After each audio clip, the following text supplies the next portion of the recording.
రాళ్ళు పగలగొట్టుకు తీసుకొస్తున్నారు. దానిపైన శ్రీరామ్ అని రాస్తా ఉన్నారు.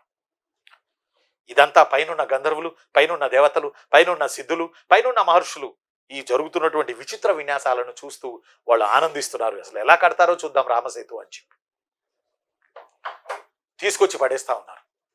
ఆ ఒక్కొక్క రాయి ఎత్తి రామసేతు కట్టేటటువంటి నిటారుగా స్టడీగా కట్టేటటువంటి రామసేతు దగ్గర ఒక్కొక్క బండరాయిని తీసి వానర సైన్యం వేస్తుంటే ఆ దెబ్బకి పొంగిన సముద్రుడు ఆకాశాన్ని తాగుతున్నాడట. పోయి ఆ దెబ్బకి సముద్రుడు ఆకాశాన్ని తాగుతున్నాడట. ఆ దెబ్బకి సముద్రుడు ఆకాశాన్ని తాగుతున్నాడట.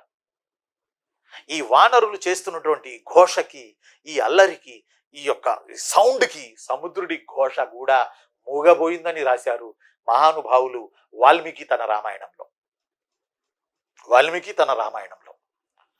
ఒక వానర బ్యాచి చెట్లు పీకొస్తే, ఇంకొక వానర బ్యాచి పర్వతాలు పెకలించుకుని తీసుకొస్తే, మరికొంతమంది వానరులు నూలు తాళ్ళు తీసుకొని సముద్రం మీద పడి, మహేంద్రగిరి దగ్గర నుంచి సముద్రం మీద పడి స్ట్రైట్గా 100 యోజనాల దూరం వెళ్ళిపోయారట సముద్రంలో. స్ట్రైట్గా 100 యోజనాల దూరం వెళ్ళిపోయారట సముద్రంలో. స్ట్రైట్గా ఎక్కడికి వెళ్తారు? త్రికుట పర్వతానికి చేరతారు. అక్కడికి రావణుడి రాజ్యం వద్దకు చేరతారు.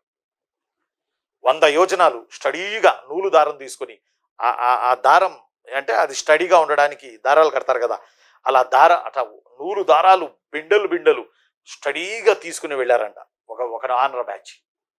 నూలు దారాలను గుర్తుపెట్టుకోవాలి. ఇలా తీసుకువెళ్ళి 5 రోజుల్లో నలుడి నాయకత్వాన 5 రోజుల్లో నలుడి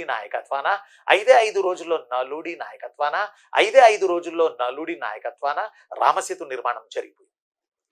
మిట్ట పల్లాలు లేకుండా, గుర్తుపెట్టుకోవాలి, ఎక్కడా కూడా మిట్ట పల్లాలు లేకుండా, అర్థమట్ల వంకర టింకరలు లేకుండా సూటిగా వానరులు కొందరు నూలుతాడు పట్టుకుని 100 యోజనాల దూరం పోయారు.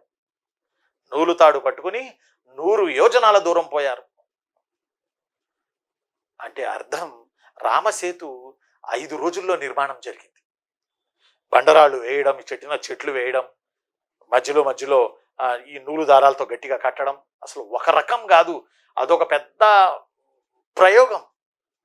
అది మామూలు ప్రయోగం కాదు. ఒక రకంగా చెప్పలేడు. హనుమంతుల వారు, అంగదుల వారు, నలుడు, నీలుడు, ప్రజంగుడు, రభుడు, రభసుడు, గయోముఖుడు, గవాక్షుడు, ఎంతమంది వానర వీరులు, ఒకళ్ళ ఇద్దరా?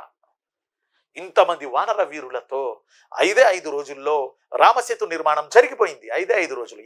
Only 5 days.